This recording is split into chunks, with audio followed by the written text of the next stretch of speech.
آج سے جو ہے وہ ہمارا ایک نیا بیچ سٹارٹ ہو رہا ہے اور یہ ہمارا 12واں بیچ ہے جو کہ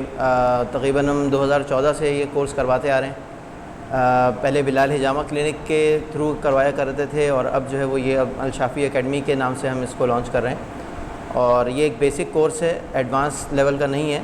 لیکن اس کے اندر انشاءاللہ کافی حد تک چیزیں اس میں کور ہو جائیں گی کہ جو ایک بیسک حجامہ کے لیے آپ کو نالج ہونی چاہیے وہ انشاءاللہ تعالیٰ اس کے اندر پرووائڈ کی جائے گی۔ اور آج اس کورس کی میں آؤٹ لائن آپ کے سامنے رکھوں گا۔ میرا تعارف ممکن ہے کہ تھوڑا بہت ہو آپ لوگوں کے پاس کہ میرا نام محمد بلال ہے اور میں نے کراچی یونیورسٹی سے پی ایچ ڈی کیا ہے حجامہ میں، اور ویسے میرا سبجیکٹ جو ہے وہ فارمیسی ہے۔ فارمیسی کے اندر ایک سبجیکٹ ہمارا ہوتا ہے فارماکالوجی، وہ میرا مین سبجیکٹ ہے اور اسی میں رہتے ہوئے میں نے پی ایچ ڈی کیا ہے، لیکن اس میں ریسرچ ورک میں نے حجامہ پر کیا ہے، اور اسی مقصد کے لیے ہم نے یہ ریسرچ سینٹر بنایا تھا جو بعد میں کلینک کے اندر تبدیل ہو گیا، اور تقریباً ہم پچھلے 10 سال سے جو ہے وہ حجامہ کے اندر ہی مطلب انوالو ہیں، اور تقریباً ہر قسم کی بیماری کا علاج جو ہے وہ حجامہ کے ذریعے سے الحمدللہ کر رہے ہیں۔ پھر اپنے انہی تجربات کو ہم جو ہے وہ اپنے اسٹوڈنٹس کے ساتھ بھی ہم شیئر کرتے ہیں، ان کو بتاتے ہیں کہ کون کون سی بیماریوں میں ہم نے حجامہ کو بہت زیادہ مفید پایا ہے، اور اس کا پورا طریقہ کار وہ ہم سب چیزیں جو ہم خود کر رہے ہیں پریکٹس، وہ ہم آپ کو انشاءاللہ تعالیٰ سکھائیں گے۔ یعنی ایسا نہیں ہے کہ ہم آپ سے جو ہے وہ بات کچھ اور کریں اور ہم خود کچھ اور کرتے ہوں، تو جو ہم کرتے ہیں وہی ہم سکھاتے ہیں، اور جو سکھاتے ہیں وہی کوشش کرتے ہیں کہ ہم وہی کریں۔ تو الحمدللہ یہ تقریباً پچھلے 10 سال سے جو ہے وہ یہ سلسلہ جاری ہے۔ تو اب جو ہے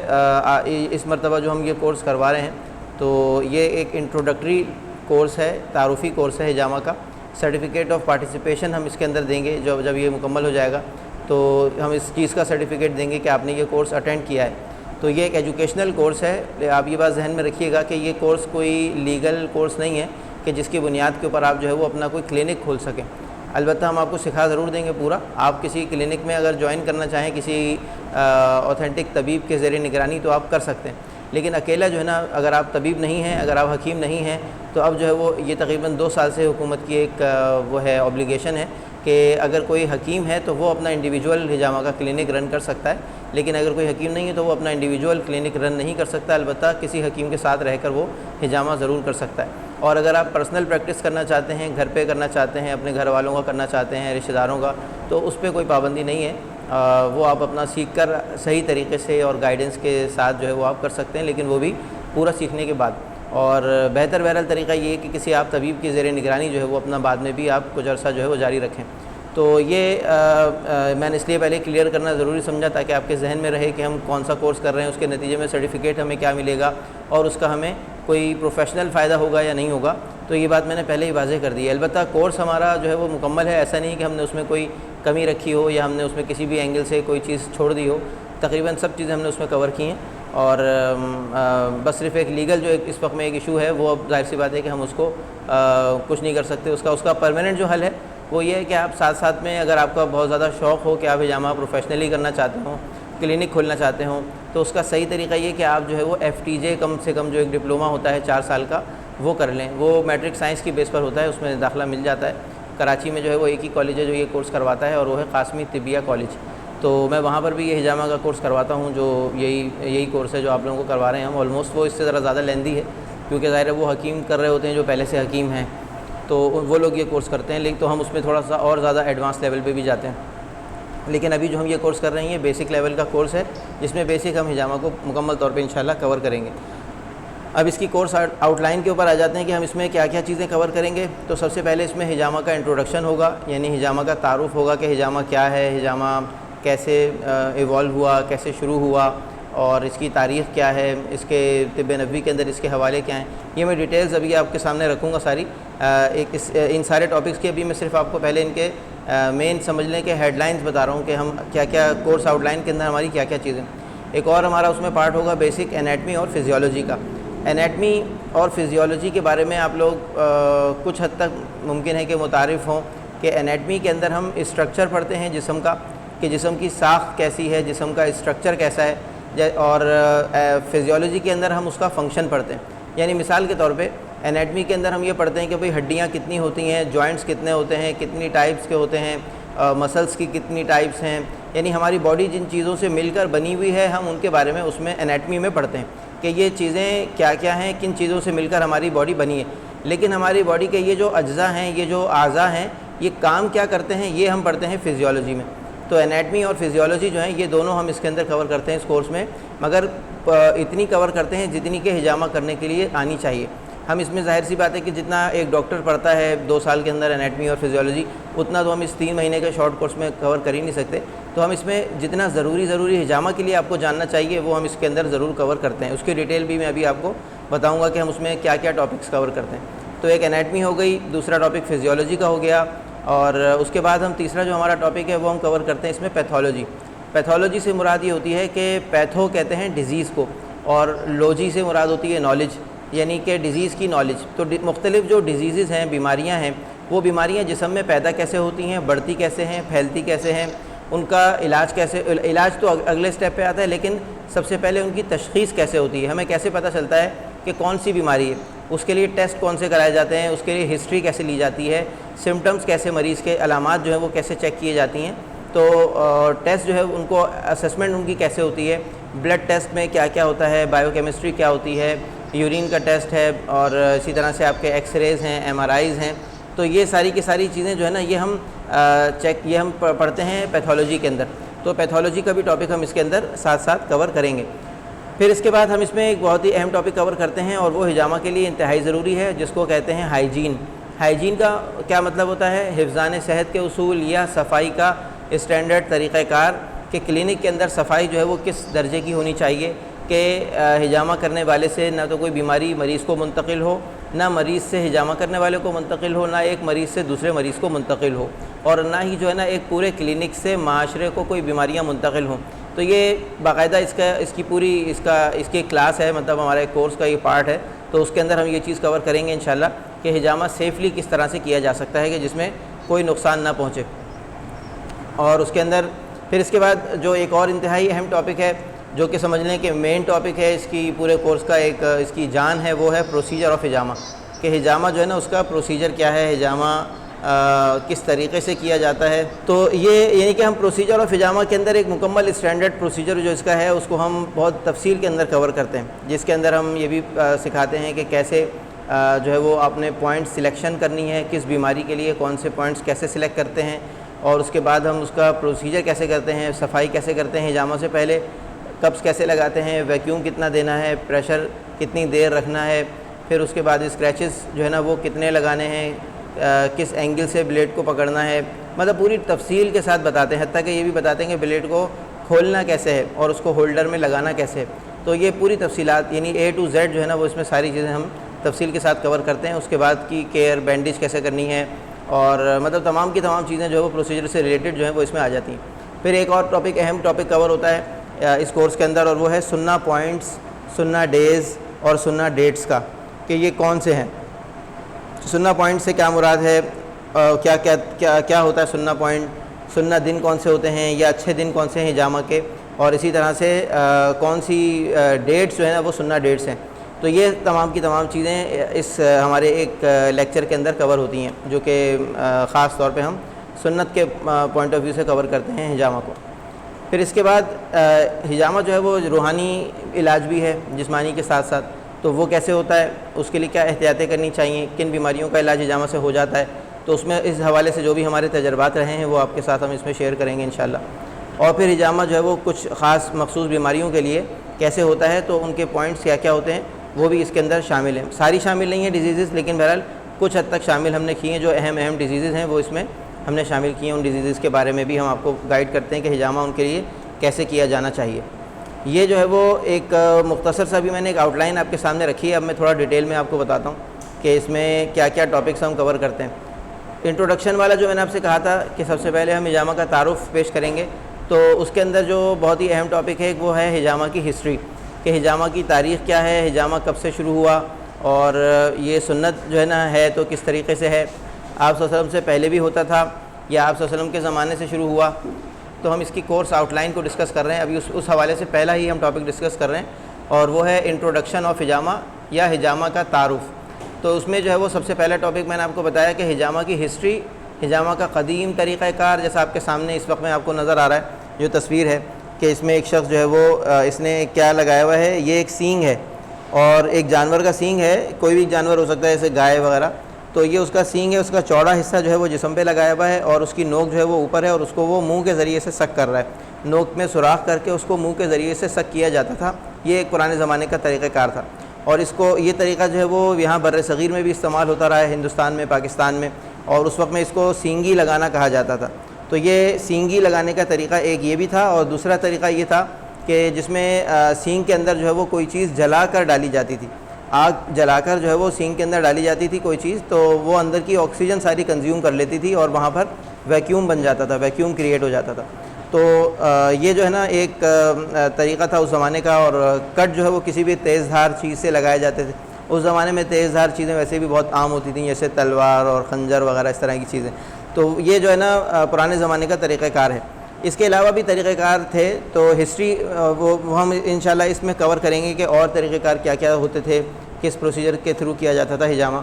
پھر حجامہ کے بارے میں جو احادیث آئی ہیں، جو احادیث صحاح ستہ کے اندر موجود ہیں، وہ تقریباً کوئی 70 کے قریب احادیث ہیں، تو ہم اس میں سے جو اہم جتنی بھی احادیث ہیں وہ ساری ہم اس کے اندر آپ کے سامنے رکھیں گے انشاءاللہ، تاکہ آپ کو یہ اندازہ ہو جائے کہ حجامہ کی سنت میں کیا اہمیت ہے اور اس کو سنت علاج کیوں کہا جاتا ہے۔ پھر ہم اس میں حجامہ کی تھیوری کے بارے میں بھی بات کریں گے کہ حجامہ کا میکینزم آف ایکشن کیا ہے، حجامہ کام کیسے کرتا ہے، حجامہ سے فائدہ کیسے ہوتا ہے، بیماریاں ٹھیک کیسے ہوتی ہیں۔ تو یہ والا پارٹ بھی جو ہے وہ حجامہ کی تھیوریز کہلاتا ہے، اور یہ بھی ہم انٹروڈکشن آف حجامہ کے ٹاپک کے اندر ہی کور کریں گے انشاءاللہ۔ پھر حجامہ کی بڑھتی ہوئی مقبولیت، حجامہ کا ٹرینڈ کیسے بڑھ رہا ہے اس وقت دنیا میں، کن کن بیماریوں کے لیے لوگ اس کو استعمال کر رہے ہیں، تو یہ بھی آپ کے سامنے انشاءاللہ تعالیٰ رکھیں گے کہ اس وقت میں یعنی پہلے کیا تھا حجامہ کا کردار اور اب کیا ہے، اور مستقبل ہمیں کیسا نظر آتا ہے اس کا، اس طریقہ علاج کا، اور اس کی امپورٹنس، اس کی سگنیفیکنس آج کل کے دور میں کیا ہے، یعنی جو آج کا دور ہے اس کے حوالے سے حجامہ کی اہمیت جو ہے وہ کیا ہے، اس کو بھی ہم آپ کے سامنے انشاءاللہ تعالیٰ اس میں واضح کریں گے۔ یہ ہمارا ایک لیکچر ہے جس کا نام ہے انٹروڈکشن آف حجامہ۔ پھر اس میں پاکستان کے اندر جو ہے وہ حجامہ کی کیا پوزیشن ہے، پاکستان میں حجامہ جو ہے وہ کتنا مقبول ہو رہا ہے، پاکستان میں اس کی لیگل پوزیشن کیا ہے، اور اس کے لیے اس کا لیگل اسٹیٹس کیا ہے، مطلب کون کر سکتا ہے، کون نہیں کر سکتا، کیا اس کا طریقہ کار ہے، کون سے کورسز ریکوائرڈ ہیں، وہ ساری تفصیلات بھی، اور کیسے لائسنس اس کا حاصل کیا جا سکتا ہے، اور پاکستان میں اور دنیا بھر میں اس کا لائسنس کا طریقہ کار جو ہے وہ کیا ہے، یہ بھی انشاءاللہ تعالیٰ ہم انٹروڈکشن والے پارٹ کے اندر کور کریں گے۔ تو یہ تو ہو گیا انٹروڈکشن والا پارٹ۔ اس کے بعد آ جائیں اگلے ٹاپک پہ، وہ ہوگا ہمارا بیسک انیٹمی۔ اب ابھی میں نے آپ کو ذکر کیا آپ کے سامنے کہ انیٹمی کیا ہوتی ہے، تو انیٹمی جو ہے وہ ساخت کا علم ہے، اسٹرکچر کا علم ہے کہ ہمارے جسم میں کون سا عضو کہاں پر واقع ہے، اس کی ساخت کیا ہے، وہ کس چیز سے بنا ہوا ہے۔ ہڈی ہے تو اس کے بنیادی اجزاء کیا ہیں، گوشت ہے یا اندرونی اعضاء ہیں جیسے دل ہے، گردے ہیں، دماغ ہے، وہ کس چیز سے بنے ہوئے ہیں، تو اور وہ کہاں پر واقع ہیں، ان کی لوکیشن کیا ہے، صحیح، تو ان کی لوکیشن اور ان کا اسٹرکچر یہ ہم کور کریں گے انشاءاللہ بیسک انیٹمی میں۔ تو اور اس میں ہمارا جو ایک ٹاپک ہوگا وہ ہوگا انیٹمیکل ٹرمینالوجی، کیونکہ دیکھیں انیٹمی جو ہے نا، یا میڈیکل سائنس جو ہے اس کی ایک اپنی زبان ہے، جیسے ہماری زبان اردو ہے، کچھ لوگ انگلش بولتے ہیں، کوئی الگ الگ لوگ زبانیں بولتے ہیں، تو ڈاکٹر جو زبان بولتے ہیں نا وہ زبان کہلاتی ہے میڈیکل لینگویج، اور وہ ہے لاطینی یعنی لیٹن اور گریک لینگویج پر مشتمل، صحیح ہے، لاطینی اور یونانی زبانوں پر مشتمل ہوتی ہے وہ ساری جو ٹرمینالوجیز ہوتی ہیں اس کی۔ ایک مثال دے دیتا ہوں میں، مثال آپ کو سمجھنے کے لیے آسانی ہوگی، کہ جیسے ہم بولتے ہیں انگلش میں فرنٹ بولتے ہیں ہم سامنے کو، اور بیک بولتے ہیں ہم پیچھے کو، تو یہ جو میڈیکل ٹرم ہے اس کے اندر ہم بولتے ہیں اینٹیریئر سامنے کو اور پوسٹیریئر پیچھے کو، صحیح ہے، اور اسی طرح سے قریب اور دور کے لیے بھی جو ہے نا وہ ڈسٹل اور میڈیل یہ الفاظ استعمال ہوتے ہیں۔ ڈسٹل کا مطلب ہوتا ہے دور اور میڈیل کا مطلب ہوتا ہے قریب، تو اس طرح سے جو ہے نا یہ ٹرمینالوجیز ہے ساری میڈیکل کی۔ تو انشاءاللہ اس کے اندر ہم ٹاپک جو کور کریں گے انیٹمیکل ٹرمینالوجیز کا ایک ٹاپک ہوگا انیٹمی کے والے پارٹ میں، اور اسی طرح سے انیٹمیکل لوکیشنز ہوں گی مختلف، انیٹمیکل لوکیشن مختلف اعضاء کی، یہ ہم اس میں ٹاپک کور کریں گے، اور اس کے ساتھ ساتھ ہم اس میں خاص طور پہ جو انیٹمی ہم کور کریں گے اس میں مسکولر سسٹم، مسلز کتنی ٹائپس کے مسلز ہوتے ہیں، اور ان کی لوکیشن مختلف مسلز کی کیا کیا ہیں، ان کے نام کیا کیا ہیں، یہ ہم اس میں کور کریں گے۔ اور اسی طرح سے اسکن کی انیٹمی کو ہم ذرا ڈیٹیل میں پڑھیں گے کہ اسکن، کیونکہ حجامہ جو ہے وہ ہوتا ہی اسکن پر ہے، تو اسکن کا ہمیں پورا تفصیل سے پتہ ہونا چاہیے کہ کتنی لیئرز ہوتی ہیں، ان کے بیچ کا ڈسٹینس کتنا ہوتا ہے، ہمیں کٹ کتنی گہرائی میں لگانا چاہیے، بلڈ ویسلز کتنا گہرائی میں ہوتی ہیں، تو یہ سب باتیں ہمیں پتہ ہونی چاہیے تاکہ ہم بہت ہی احتیاط کے ساتھ حجامہ کر سکیں اور کسی کو نقصان نہ پہنچے۔ تو یہاں پر انشاءاللہ اسکن انیٹمی والے پارٹ کے اندر ہم اسکن کی انیٹمی کو ڈیٹیل میں ڈسکس کریں گے انشاءاللہ. پھر اسی طرح سے مسکولو اسکیلیٹل سسٹم ہے, تو اس کے اندر اس کی انیٹمی کو بھی ہم پڑھیں گے انشاءاللہ تفصیل کے ساتھ, کہ کتنی ہڈیاں ہیں, کتنے جوائنٹس ہیں, ان ہڈیوں کے نام کیا کیا ہیں, کون سی ہڈیاں کہاں واقع ہیں, ان کی مختلف اقسام ہیں جیسے ہڈیوں کی, کہ کچھ لانگ بونز کہلاتی ہیں, شارٹ بونز کہلاتی ہیں, فلیٹ بونز ہیں. تو ہم یہ ساری انشاءاللہ اس میں تفصیلات پڑھیں گے جو ہمیں حجامہ کے لیے جتنی ضروری ہیں. پھر اسی طرح سے ہم اس میں ایک پارٹ پڑھیں گے سینٹرل اینڈ پیریفرل نروس, یعنی نروس سسٹم پڑھیں گے, اعصابی نظام, کہ ہمارا دماغ اور حرام مغز جو ریڑھ کی ہڈی کے اندر موجود ہوتا ہے, تو وہاں سے کون سی نسیں نکلتی ہیں, وہ نسیں کون سے اعضاء کو کنٹرول کرتی ہیں, کون سی نس دب رہی ہو کمر سے تو شیاٹیکا کا مسئلہ سامنے آتا ہے, کون سی نس دب رہی ہو تو ٹانگ میں جو ہے نا وہ کس حصے میں درد ہوتا ہے. کیسے پتہ چلے گا کہ چوتھے مہرے میں نس دب رہی ہے یا پانچویں میں نس دب رہی ہے, تو وہ آپ کو ٹانگ کے درد کی لوکیشن سے بھی پتہ چل سکتا ہے کہ وہ لوکیشن کس لوکیشن پہ درد ہو رہا ہے. تو یہ سارے پارٹ جو ہے نا اس کے اندر ہم کور کریں گے. اسی طرح سے دماغ سے بھی کچھ نسیں نکلتی ہیں, دماغ کا بنیادی فنکشن اور دماغ سے جو نسیں نکلتی ہیں جن کو ہم کرینیل نروز کہتے ہیں. میں آپ کو تھوڑا سا ایک جھلک دے رہا ہوں کیونکہ یہ ہم ٹاپک ڈیٹیل میں تو کور کریں گے انشاءاللہ جب پڑھیں گے, لیکن میں آپ کو ویسے ہی بتا رہا ہوں تھوڑا سا تاکہ آپ کو ایک آئیڈیا ہو جائے کہ ہم اس میں کیا چیزیں پڑھنے والے ہیں. تو انشاءاللہ مطلب یہ پڑھنے کے بعد آپ جو ہے نا حجامہ جب کریں گے تو آپ بہت ہی صحیح طریقے سے اپنی پوری کوشش کے ساتھ آپ بہت ہی اچھے طریقے سے پوائنٹ لگائیں گے, اور ہو سکتا ہے کہ آپ کم پوائنٹس کے اندر جو ہے نا وہ مسئلہ کور کر لیں. شفا من جانب اللہ, ہمیشہ یہ بات یاد رکھیے. یہ تو آپ کو اچھی طرح پتہ ہی ہے کہ ہم چاہے کتنے بھی ماہر ہو جائیں علاج کے اندر, لیکن شفا ہوتی ہے اللہ کی طرف سے. اگر اللہ کی مرضی ہوتی ہے تو ایک اناڑی آدمی کے ہاتھ سے بھی شفا ہو جاتی ہے, اور مرضی نہیں ہوتی ہے تو بہت ماہر آدمی کے ہاتھ سے بھی شفا نہیں ہوتی ہے. تو اس لیے ہمیشہ ہم اپنی طرف کبھی منسوب نہیں کرتے اس کو, کیونکہ شفا اللہ ہے ہی اللہ کے ہاتھ میں, ہمارے اختیار میں نہیں ہے. لیکن ہم اپنی طرف سے کوشش البتہ ضرور کرتے ہیں کیونکہ تدبیر کرنے کا حکم دیا گیا ہے, باقی تقدیر پہ ہمیں بھروسہ کرنا چاہیے نتائج کے لیے. تو اس میں جو ہے وہ ہم اپنی طرف سے پوری کوشش کرتے ہیں کہ ہم اس میں ڈیٹیل کے اندر یہ چیز دیکھ لیں کہ کون سے اعضاء متاثر ہیں, کون سی نسیں جو ہیں وہ ان کو سپلائی مہیا کر رہی ہیں, اور اگر ہم ان کو کور کر لیں تو وہ اعضاء جو ہے ان کا مسئلہ حل ہو سکتا ہے. تو اس میں کیونکہ پوائنٹس حجامہ کے جو ہے نا وہ ان نسوں کے اوپر بہت زیادہ ڈیپینڈ کرتے ہیں. کچھ ان نسوں کے حساب سے ہم لگا رہے ہوتے ہیں, کچھ ہم اعضاء کی لوکیشن کے حساب سے لگا رہے ہوتے ہیں پوائنٹس. تو اگر آپ ان چیزوں کو سمجھ لیں گے تو آپ کو جو ہے نا یہ خالی یہ نہیں دیکھنا نہیں پڑے گا کہ آپ کسی سے پوچھیں کہ بھائی اس مسئلے کے پوائنٹ کہاں ہوتے ہیں, اس کے کہاں ہوتے ہیں. آپ کو وہ چیزیں خود سمجھ میں آ جائیں گی کہ وہ پوائنٹس ہم کیسے ڈیسائیڈ کرتے ہیں. البتہ اس کی گائیڈ لائن آپ کو ہم دیں گے ضرور, پوائنٹس کی بیسک جو ہے وہ انیشیل آپ کو سٹارٹ لینے کے لیے. اس کے اندر ایک اور ہم بہت اہم ٹاپک کور کریں گے ڈیٹیل میں, اور وہ ہے کارڈیو ویسکولر سسٹم. وہ اس لیے کیونکہ حجامہ سے ہم دیکھیں خون نکالتے ہیں, تو آپ کو خون کے بارے میں سب کچھ پتہ ہونا چاہیے کہ آپ جو خون نکال رہے ہیں تو یہ خون کون سا خون ہے, کہاں سے آ رہا ہے, اور جو نارمل خون ہوتا ہے اس کا کیا نظام ہے پورا, کہاں بنتا ہے, کیسے رگوں میں چلتا ہے, دل اس کے اندر کیا کردار ادا کرتا ہے, دل کا جو ہے وہ دل میں خون کے کتنے دور چل رہے ہوتے ہیں. یعنی ایک بلڈ سرکولیشن وہ ہے جو آپ کے جسم میں چل رہی ہے دل سے, دوسری وہ ہے جو دل اور پھیپھڑوں کے بیچ میں چل رہی ہے. تو اب یہ کون سی ہے, اس کا کیا مقصد ہے, کیا فائدہ ہوتا ہے اس سے, یہ ساری تفصیلات انشاءاللہ اس کے اندر ہم RBCs, white blood cells, haemoglobin, ان ساری چیزوں کی تفصیلات پڑھیں گے. پلیٹلیٹس کیا ہوتے ہیں, کم ہو جائیں تو کیا ہوتا ہے, ڈینگی میں کیوں کم ہو جاتے ہیں, حجامہ ہم کب کر سکتے ہیں, کتنا ہیموگلوبن ہو تو کر سکتے ہیں, پلیٹلیٹ کاؤنٹ کتنا ہو تو کر سکتے ہیں, کتنا ہو تو نہیں کرنا چاہیے, وائٹ بلڈ سیلز کی کیا اہمیت ہے, ان کی جو 5 الگ الگ ٹائپس ہوتی ہیں اس کی کیا اہمیت ہے. تو ہم اس میں یہ ساری تفصیلات انشاءاللہ تفصیل سے پڑھیں گے. مطلب یہ کوئی اس میں ہم انشاءاللہ اپنی طرف سے کسر نہیں چھوڑیں گے. باقی یہ کہ آپ لوگوں کی دلچسپی پر بھی ہے کہ آپ لوگ کتنی دلچسپی لیتے ہیں. جتنی آپ دلچسپی لیں گے اتنا ہمیں بھی پڑھانے میں مزہ آئے گا. تو یہ جو ہے نا یہ حجامہ کے حوالے سے یہ تینوں ٹاپکس انتہائی اہم. پھر ایک اور چوتھا ٹاپک, پھر اس کے بعد ہم جو اس میں یہ تو ہو گئی بات انیٹمی کی. اس کے بعد ہم نے ابھی بات کی تھی آپ سے فزیولوجی کی, کہ حجامہ میں ہم ظاہر سی بات ہے کہ اعضاء کے آپ کے پاس کوئی مریض آتا ہے اور اس کو کوئی بیماری ہے, تو اس کا مطلب یہ ہے کہ اس کا کوئی عضو جو ہے وہ اپنے صحیح کام نہیں کر رہا. اب آپ کو کیسے پتہ چلے گا کہ وہ عضو صحیح کام نہیں کر رہا, اس کا صحیح کام کیا ہے, وہ صحیح کام جب کرتا ہے تو کیا ہوتا ہے اور جب نہیں کرتا ہے تو کیا ہوتا ہے. تو وہ سمجھنے کے لیے, اعضاء کے فنکشن کو سمجھنے کے لیے ہم اس میں فزیولوجی پڑھتے ہیں. اور فزیولوجی کے اندر پھر اس میں ہم تفصیل کے ساتھ وہی سارے ٹاپکس جو ابھی ہم نے ڈسکس کیے, جیسے کہ نروس سسٹم اور اسکن اور بلڈ, خاص طور پہ ان 3 سسٹمز کو تو ہم ضرور فوکس کرتے ہیں. اور ساتھ میں مسکولو اسکیلیٹل سسٹم, یعنی مسلس کا اور اسکیلیٹن کا سسٹم, تو وہ ہم تفصیل کے ساتھ ان سب کی انیٹمی کے ساتھ ساتھ ہی ہم فزیولوجی بھی پڑھائیں گے آپ کو. یعنی یہ نہیں ہوگا کہ ہم پہلے انیٹمی ساری پڑھا دیں پھر ہم فزیولوجی شروع کریں تو آپ پہلے والی بھول چکے ہوں. جب ہم اسکن کی انیٹمی پڑھیں گے تو ساتھ ہی اس کا فنکشن بھی پڑھ لیں گے. اسی طرح جب ہم مسلس کا اسٹرکچر پڑھیں گے تو اسی وقت ان کا ہم فنکشن بھی پڑھ لیں گے ساتھ ساتھ. اور اسی طرح سے جب ہم کارڈیو ویسکولر سسٹم کا اسٹرکچر پڑھ رہے ہوں گے تو ساتھ ہی ہم اس کا فنکشن بھی ڈسکس کر لیں گے. تو یہ دونوں ٹاپک ایک ساتھ کور ہوں گے. تو یہ ہم دیکھ لیں گے کیا اس کی ترتیب بنانی ہے, کیسے جو ہے نا وہ ان کو لے کے چلنا ہے.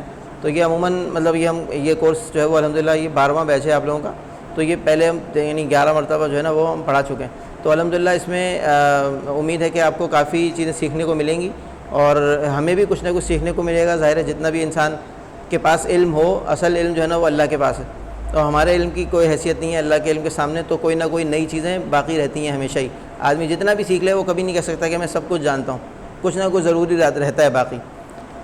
تو کچھ نہ کچھ ہر کورس میں ہمیں بھی سیکھنے کو ملتا ہے, آپ لوگوں کو بھی ملتا ہے اور ہمیں بھی ملتا ہے. تو ہمارا بھی فائدہ ہوتا ہے. بیسک فزیولوجی میں ہم کچھ نہ کچھ تعارف آپ کو انشاءاللہ ڈائجسٹو سسٹم کا بھی کرائیں گے. جتنے بھی سسٹمز ہیں نا ہماری باڈی کے, تو اس میں ہضم کا نظام ہے, پھر اس میں جو ہے نا وہ آپ کا لمفیٹک سسٹم کا نظام ہے, اور اسی طرح سے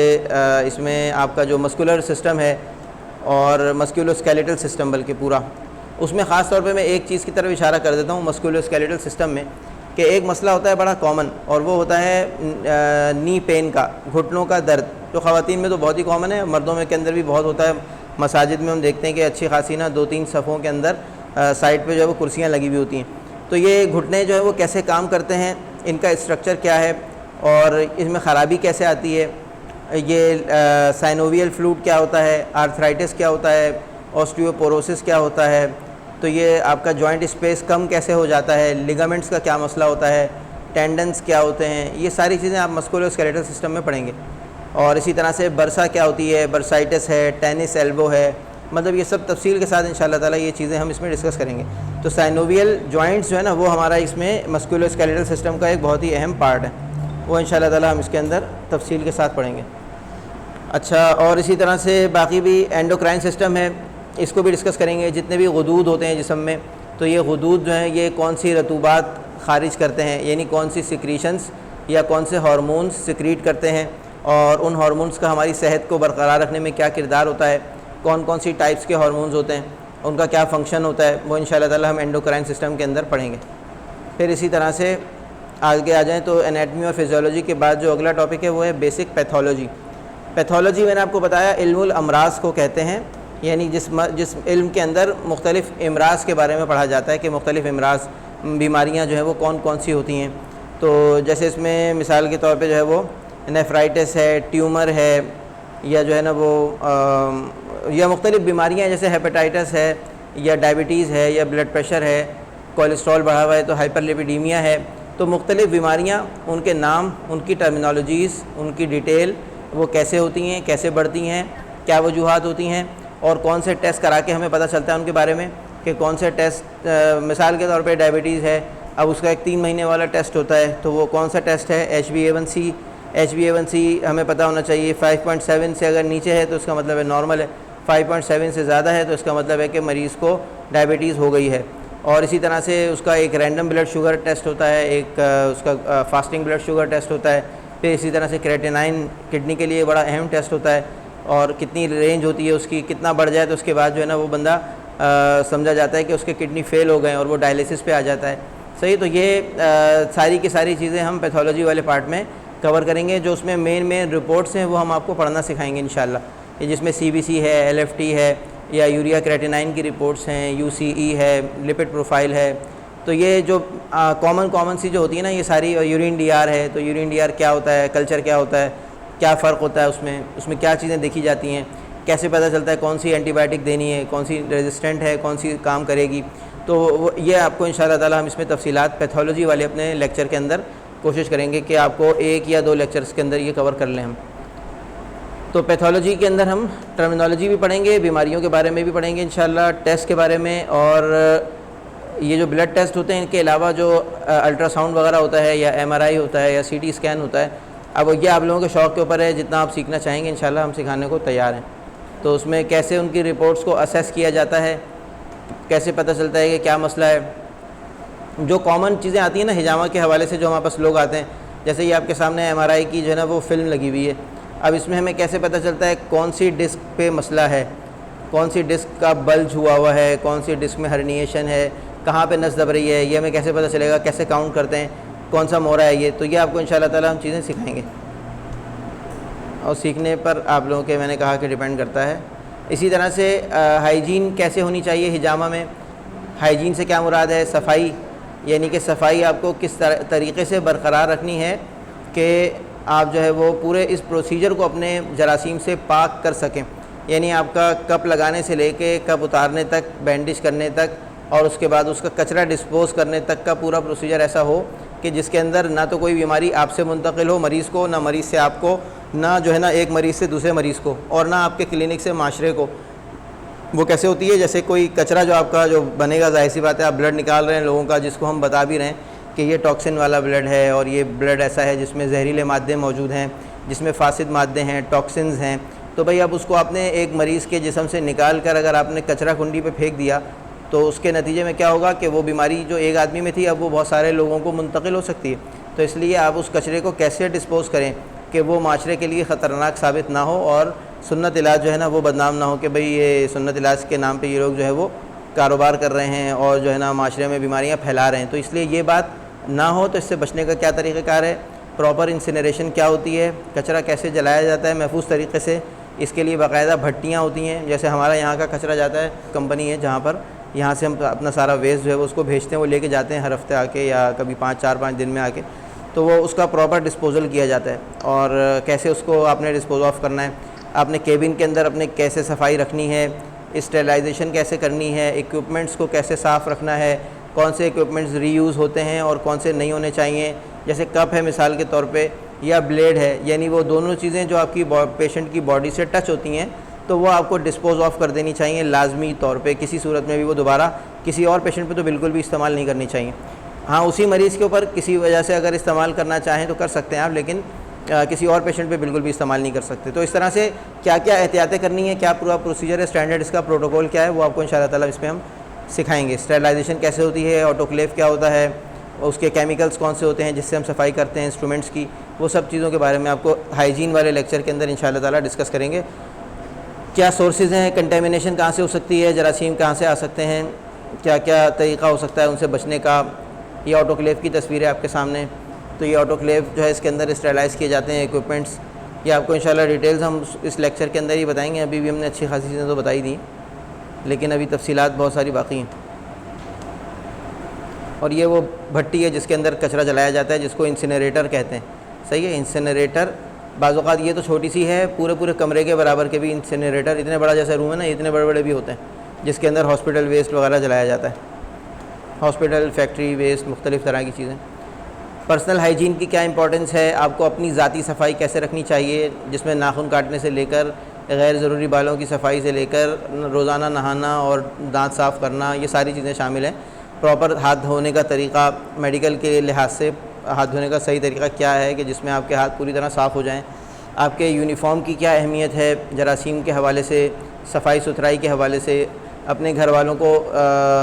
مختلف خطرناک جراثیم سے بچانے کے حوالے سے یونیفارم کا کتنا اہم کردار ہے۔ یونیفارم کا مطلب یہ نہیں ہوتا کہ جو آپ کے سامنے یونیفارم لگے ہوئے تو بس یہی یونیفارم ہے۔ آپ جو کپڑے روز پہنتے ہیں ان میں سے کوئی ایک جوڑا بھی اگر آپ منتخب کر لیں اور اس کو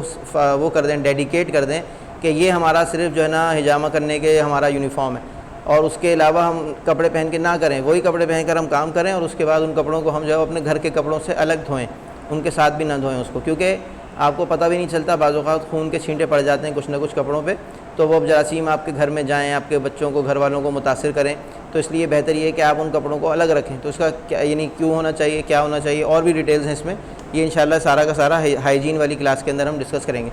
پھر اس کے بعد ایک اور ٹاپک ہمارا ہے بہت ہی اہم، اور وہ ہے پروسیجر آف حجامہ، جو اکثر لوگ جو ہے وہ سیکھنے کے لیے آتے ہیں، وہ سمجھتے ہیں کہ شاید ہم صرف یہی پڑھائیں گے پروسیجر آف حجامہ، تو یہ تو ہم بہت آخر میں جا کے پڑھاتے ہیں، پہلے تو ہم ساری باقی چیزیں پڑھاتے ہیں جو کہ یہ کرنے سے پہلے آپ کو پتہ ہونی چاہیے۔ لوگ بہت ساری جگہوں پہ کرا رہے ہیں، وہ ڈائریکٹ پروسیجر 1 گھنٹے میں سکھا دیتے ہیں یا 1 دن میں سکھا دیتے ہیں، اور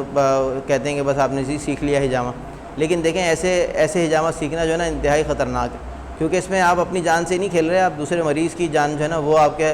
کے ہاتھوں میں اس وقت ہے، اور بغیر علم کے علاج کرنا شرعی لحاظ سے بھی منع ہے کہ آپ کو جب تک جس شخص کو طب کا علم نہ ہو اور وہ لوگوں کا علاج کرے تو وہ ضامن ہوگا، یہ حدیث کے الفاظ ہیں۔ ضامن ہوگا سے مراد کیا ہے کہ ذمہ دار ہوگا، یعنی ظاہر سی بات ہے اگر کوئی نقصان ہوگا تو اس کا ذمہ دار وہ ہوگا، یعنی اس کا گناہ اس کے سر پہ آئے گا۔ تو دنیا میں اگر کوئی نہ بھی پکڑے نا تو وہاں تو دیکھیں ایک ایک چیز ہماری لکھی جا رہی ہے. ہم یہ جو کچرا جلانے کے لیے اتنا اہتمام کر رہے ہیں تو اسی لیے کر رہے ہیں کیونکہ یہاں دنیا میں کوئی نہیں پکڑنے آ رہا ہمیں کہ بھئی وہ آپ نے جو کچرا پھینکا تھا تو اس سے وہ فلاں شخص کو بیماری ہو گئی تھی تو اس لیے اب آپ کو سزا ملے گی. دنیا میں کوئی نہیں پکڑ رہا, لیکن آخرت میں تو ایک ایک چیز کا حساب ہوگا نا, ذرے ذرے کا حساب ہوگا. فَمَن يَعْمَلْ مِثْقَالَ ذَرَّةٍ خَيْرًا يَرَهُ وَمَن يَعْمَلْ مِثْقَالَ ذَرَّةٍ شَرًّا يَرَهُ. تو اس لیے ہم یہ سوچ کر جواب دہی اللہ تعالیٰ کو ہے. دنیا میں بھی ہے صحیح ہے, وہ ہمیں لازمی فالو کرنا چاہیے رولز کو, لیکن اس سے زیادہ بڑھ کے ہمیں اس لیے کرنا چاہیے کہ اللہ تعالیٰ کا حکم ہے. اور یعنی ہم اولی الامر کی اطاعت بھی اسی لیے کرتے ہیں نا, حکمرانوں کی اطاعت بھی اس لیے کرتے ہیں کہ اللہ کا حکم ہے, ورنہ تو ہم نہ کریں. لیکن ہم اللہ کا حکم ہے تو اس لیے ہم حکمرانوں کی بھی اطاعت کرتے ہیں, اور جو اللہ کو جواب دہی کرنی تو اس وجہ سے ہم اپنی چیزوں کو بھی, اپنے معاملات کو بھی یہ سوچ سمجھ کے چلائیں کہ یہ خالی دنیا کے اندر معاملات نہیں ختم ہونے ہیں, بلکہ آگے ہر چیز کا جو ہے نا وہ ہر چیز ہماری کاؤنٹ ہو رہی ہے. تو ہمارا یہ کام کرنا بھی کاؤنٹ ہوگا, حجامہ کرنا بھی کاؤنٹ ہوگا, ہمارا کسی مریض کو فائدہ پہنچانا بھی کاؤنٹ ہوگا, اور نقصان پہنچانا بھی کاؤنٹ ہوگا. اگر جان بوجھ کے نقصان پہنچایا تو ظاہر سی بات ہے اس کا گناہ آئے گا آپ کے سر پہ. اور اگر غلطی سے کچھ ہو گیا, ہیومن ایرر سے ہو گیا, یعنی کہ ایسا نہیں ہوا کہ آپ نے مجرمانہ غفلت کی, تو پھر ہو سکتا ہے شاید اللہ تعالیٰ معاف کر دیں, ہم معافی مانگیں یا توبہ کریں تو شاید وہ معاف کر دیں. لیکن اپنی طرف سے بہرحال سیفٹی فرسٹ, سب سے پہلے ہمیں جو ہے وہ مریض کی سیفٹی کو یقینی بنانا چاہیے, اس کے بعد ہمیں اس کا کام جو ہے نا وہ شروع کرنا چاہیے. اچھا, اب اس میں دیکھیں ہمیں کیا کرنا ہے. اس میں بہت ساری چیزیں ہیں پروسیجر کے اندر. پروسیجر کے اندر بھی جیسے آپ کے سامنے ہی نظر آ رہا ہے, ٹیشو پیپر کی شیٹ بچھی ہوئی ہے بیڈ کے اوپر. ہمارے یہاں اسی طرح کا طریقہ کار ہوتا ہے. تصویر یہ ایکچوئل نہیں ہمارے یہاں کی نہیں ہے, لیکن ہمارے یہاں بھی بیڈ اسی طرح سے ہر پیشنٹ کے لیے ٹیشو کی شیٹ بچھائی جاتی ہے. یہ ہم جو کرتے ہیں وہی آپ کو سکھائیں گے انشاءاللہ, اور جو سکھائیں گے انشاءاللہ وہی کریں گے. تو یہ اس کا مقصد کیا ہوتا ہے, تاکہ ظاہر سی بات ہے ہر مریض آ کے ایک ہی بستر پہ لیٹے گا, تو یا تو آپ اس بستر کو اسٹیرلائز کریں ہر دفعہ, اور یا پھر یہ کہ آپ اس پہ ڈسپوزیبل ٹیشو پیپر جو ایک موٹا والا ٹیشو ہوتا ہے اس کی شیٹ بچھائیں, تاکہ ڈائریکٹلی سرفیس جو ہے نا وہ ٹچ نہ ہو. کوئی پیشنٹ, ایک پیشنٹ آئے اس کے بعد دوسرا پیشنٹ آئے, تو ایسا نہ ہو کہ کسی ایک سے دوسرے کو کوئی لگنے والی بیماری منتقل ہو سکے. اس لیے جو ہم اپنی طرف سے احتیاط کرتے ہیں. باقی ہمارا اس میں جو کانسیپٹ ہے بیماری منتقل ہونے کے بارے میں, وہ وہی ہے جو شرعی کانسیپٹ ہے کہ اللہ کے حکم کے بغیر کوئی بیماری منتقل نہیں ہوتی. جب اللہ کا حکم ہوتا ہے تو ہوتی ہے منتقل, ورنہ نہیں ہوتی. اس لیے ہم کبھی نہیں سمجھتے کہ ہم نے کوئی غلطی کی اور بس اس سے کوئی بیماری منتقل ہو گئی, لیکن ہمیں اپنی طرف سے پوری تدبیر اختیار کرنی ہے. بے شک اللہ کے حکم کے بغیر نہیں ہوگی منتقل, لیکن ہمیں تو نہیں پتہ نا اللہ کا حکم کب ہوگا, اس لیے ہم اس چیز کو چھوڑ نہیں سکتے. ہم اپنی ذمہ داری ادا کریں, اس کے بعد اللہ کے سپرد کریں, یعنی ہم اپنی طرف سے پورے اقدامات اختیار کریں, اس کے بعد نتیجہ اللہ پہ چھوڑیں. تو آپ نے تدبیر بھی کرنی ہے, اونٹ کے گھٹنے میں رسی بھی باندھنی ہے, پھر اللہ پہ توکل کرنا ہے. توکل تو اللہ ہی پہ کرنا ہے, تدبیر پہ نہیں کرنا توکل. اس کے لیے اچھا, اس میں پروسیجر کے اندر پھر کیسے جو ہے نا حجامہ سے پہلے جگہ کی صفائی کرنی ہے, اس کے لیے بہت سارے چیزیں ہو سکتی ہیں. الکوہل پیڈ سے بھی صفائی ہوتی ہے, اور اس کے علاوہ جو ہے وہ مختلف ہم چیزیں استعمال کر سکتے ہیں جو اس مقصد کے لیے استعمال کی جاتی ہیں, ڈس انفیکشن کے لیے. اس کا پروسیجر ہے, پھر وہ کیسے ہوتا ہے, اس میں پہلے کب کیسے لگائے جاتے ہیں, پھر کب لگانے کے بعد کتنی دیر رکھنا ہے, پریشر کتنا دینا ہے, اس میں ہمیں کیسے پتہ چلے گا کہ اب جو ہے نا وہ کب ہٹانے کا ٹائم ہو گیا, کتنی دیر زیادہ رہ گیا تو اس سے کیا پرابلم ہو سکتی ہے اگر زیادہ دیر رہ گیا. یہ سب تفصیلات اس میں ہم انشاءاللہ آپ کو بتائیں گے. کٹس کیسے لگانے ہیں, یہ جو اس میں تصویر نظر آ رہی ہے, اس میں بلیڈ انہوں نے ہاتھ سے پکڑا ہوا ہے. یہ ہماری یہاں کی تصویر نہیں ہے, یہ ہم نے ایسے ہی آپ کو دکھانے کے لیے بس ایک تصویر ڈال دی ہے, لیکن ہم اس میں پراپر جو اسکالپل ہولڈر ہوتا ہے وہ استعمال سکھاتے ہیں آپ کو. کرتے بھی وہی استعمال ہیں اور آپ کو بھی وہی سکھائیں گے. وہ اس کا پراپر طریقہ ہے, یہ صحیح طریقہ نہیں ہے جو ہاتھ سے ڈائریکٹ پکڑ کے کیا جاتا ہے نا, یہ رسکی طریقہ ہے, اس میں رسک ہے. تو بہرحال لوگ کر رہے ہیں, بہت سارے لوگ کر رہے ہیں, شاید نقصان بھی نہیں ہوا ہوگا ان کو کوئی, لیکن اس میں نقصان ہونے کے چانسز ہیں. یہ اسٹینڈرڈ طریقہ نہیں ہے, عارضی طور پہ کیا جا سکتا ہے, لیکن بہرحال اسٹینڈرڈ جو ہے وہ انشاءاللہ آپ کو سکھائیں گے. پھر ہم اس کے بعد بینڈیج کا طریقہ بھی آپ کو سکھائیں گے کہ حجامہ کے بعد بینڈیج پہلی بات ہونی چاہیے یا نہیں ہونی چاہیے, اگر ہونی چاہیے تو کیوں ہونی چاہیے. ہم بہرحال کرتے ہیں, بہت سارے لوگ نہیں کرتے ہیں بینڈیج, تقریباً اکثر ہی لوگ نہیں کرتے ہیں, لیکن ہم کرتے ہیں بہرحال شروع سے. تو اس کی ایک وجہ ہے, وہ آپ کو انشاءاللہ ہم اس کی تفصیل بتائیں گے جب ہم پڑھائیں گے یہ والا ٹاپک. اور پھر اس کے بعد جی یہ بالکل یہ ہم ساری ڈیٹیل انشاءاللہ جب وہ ٹاپک پڑھیں گے نا اس میں ہم کریں. ابھی تو میں خالی ایک تعارف پیش کر رہا ہوں بس کہ اس میں کیا کیا ہوگا. پھر ایکچولی جب پڑھیں گے نا تو پھر آپ تفصیل کے ساتھ انشاءاللہ ہم ساری چیزیں اس میں ڈسکس کریں گے, کہ اور بھی جو آپشنز ہیں سب ڈسکس کریں گے. اچھا, پھر حجامہ کے بعد کیسے خیال رکھنا ہے مریض کا, اس کو کیا کرنا ہے, اس کو نہانا کتنی دیر کے بعد ہے, اس کی بینڈیج کب اترے گی, تو یہ ساری تفصیلات بھی اس میں انشاءاللہ تعالیٰ ہم بتائیں گے. تو یہ اس طرح سے آپ کا جو پروسیجر ہے وہ مکمل ہو جائے گا. پھر اس کے بعد سننا پوائنٹس کون سے ہوتے ہیں، سننا ڈیٹس کیا ہوتی ہیں، کون سی ہوتی ہیں، اس کی حدیث کیا ہے، کون سے دن بہتر ہیں، کون سے دن بہتر نہیں ہیں، اس کے بارے میں کیا حدیث ہیں، کیا کنکلوژن ہے، اس میں کچھ اختلافات بھی ہیں تو وہ کیا ہیں، انشاءاللہ یہ بھی تفصیل کے ساتھ ہم اس میں ڈسکس کریں گے یہ سارے ٹاپکس، یہ والا جو ہمارا ٹاپک ہوگا ایک۔ اور پھر اس کے بعد میں نے آپ کو بتایا تھا کہ حجامہ جو ہے نا وہ روحانی بیماریوں کا بھی علاج ہے، کیونکہ ظاہر سنت طریقہ علاج ہے تو یہ جسمانی علاج بھی ہے، روحانی علاج بھی ہے، نفسیاتی علاج بھی ہے، تو یہ تقریباً تمام طرح کی چیزوں کو کور کر لیتا ہے۔ تو اب اس میں اگر روحانی علاج ہے تو روحانی علاج کے لیے آپ کو کیا پریکاشنز لینے چاہیے، کیا احتیاطیں کرنی چاہیے، کیوں کرنی چاہیے، یہ آپ کو انشاءاللہ اس میں ہم ٹاپک میں بتائیں گے، اس کا پروسیجر کیا ہوتا ہے، اس کے پوائنٹس کون سے ہوتے ہیں اس میں، اور اس کے ساتھ ساتھ ہم رقیہ کے بارے میں بھی بتائیں گے کہ رقیہ کیا ہوتا ہے اور کیوں کیا جاتا ہے، اس کرنے والے کو کیا کیا اس کی خصوصیات ہونی چاہیے، اور اپنا جو ہے نا حصار کس طرح سے کرنا ہے رقیہ کرنے سے پہلے، یہ سب تفصیلات انشاءاللہ روحانی علاج والے ٹاپک کے اندر ہم کور کریں گے۔ اور اس کے آخر میں جو ہمارا ٹاپک ہوگا، سب سے آخری ٹاپک ہوگا ہمارا، وہ ہوگا جب آپ نے حجامہ سیکھ لیا تو اب مختلف بیماریوں کا علاج حجامہ کے ذریعے سے کیسے کرنا ہے، تو کچھ ہم نے سلیکٹڈ بیماریاں اس میں منتخب کی ہیں جن کے ہم آپ کو پوائنٹس سکھائیں گے انشاءاللہ۔ باقی اس کے علاوہ بھی جو بیماریاں ہیں وہ بھی آپ کو بتا سکتے ہیں، جب کبھی ضرورت پڑے گی آپ بعد میں بھی رابطے میں رہیے گا، آپ پوچھ سکتے ہیں پوائنٹس تو، لیکن ہم جو کور کریں گے وہ ٹاپک کور کریں گے جو سب سے زیادہ ہمارے پاس کیسز آتے ہیں، جس کے لیے لوگ سب سے زیادہ حجامہ کراتے ہیں۔ تو ان میں ایک بیماری ہے شیاٹیکا، جس کے اندر جو ہے وہ عرق النساء بھی کہتے ہیں، جس میں ٹانگ میں درد جاتا ہے، ٹانگ سن ہوتی ہے، کھچاؤ ہوتا ہے، تو اس میں کیا اس کے پوائنٹس ہیں۔ پھر اسی طرح سے مائیگرین جو ہے نا وہ آدھے سر کے درد کو کہتے ہیں، اور اس کے کیا پوائنٹس ہیں انشاءاللہ یہ بھی ہم آپ کو سکھائیں گے۔ اور اسی طرح سروائیکل کو ہم کور کریں گے کہ سروائیکل کی وجہ سے کیا مسائل ہیں، چکر آنا ہو یا جو ہے نا وہ درد ہوتا ہے، یا مطلب گردن میں درد ہوتا ہے، ہاتھ تک درد آتا ہے، بعض اوقات انگلیاں سن ہوتی ہیں، تو وہ ساری تفصیلات انشاءاللہ کور کریں گے اس میں ہم۔ بالوں کے گرنے کے مسائل جو ہیں اس کے لیے بھی حجامہ بہت افیکٹو ہے، تو انشاءاللہ یہ بھی ہم ٹاپک کور کریں گے ڈیٹیل میں کہ کتنا پروسیجر ہے اس کا، کتنے پوائنٹس ہیں، کتنا ریپیٹیشن ہونا چاہیے، کتنے گیپ سے ہونا چاہیے ریپیٹیشن، یہ سب چیزیں اس میں کور کریں گے۔ ویٹ لاس کے لیے بھی حجامہ ہوتا ہے اور بہت افیکٹو ہے، لوگوں نے 15 kg اپنا ویٹ لوز کیا ہے تقریباً 3-4 مہینے میں حجامہ سے، اور جنہوں نے ڈائٹ کی ہے تو انہوں نے تو ہمارے پاس تو ماشاءاللہ ایسے لوگ ہیں جنہوں نے 30 kg اور 40 kg تک ویٹ لوز کیا ہے، حجامہ پلس ڈائٹ دونوں چیزوں کے ساتھ ہیں۔ ڈائٹ بھی بتائیں گے اس میں ہم انشاءاللہ، ڈائٹ بھی بتائیں گے، حجامہ کے پوائنٹس بھی بتائیں گے، پورا پروسیجر سکھائیں گے اس کا۔ اور اسی طرح سے نی پین جو گھٹنے کا درد ہے اس کے پوائنٹس بھی بتائیں گے انشاءاللہ کہ گھٹنے کے درد میں کیا پوائنٹس ہونے چاہیے۔ پھر اسی طرح سے جو انفرٹیلیٹی کے بے اولادی کے مسائل ہوتے ہیں، یا جو مردانہ اور زنانہ دونوں طرح کی جو بیماریاں ہیں جو ریپروڈکٹیو سسٹم سے تعلق رکھتی ہیں، تو ان بیماریوں کا بھی علاج حجامہ کے ذریعے سے ہوتا ہے انشاءاللہ، وہ بھی ہم اس میں کور کریں گے۔ تو یہ جو ہے وہ ہمارا یہ کورس کی آؤٹ لائن تھی، اور یہ پورا کورس ہے جو 3 مہینے کا کورس ہے انشاءاللہ۔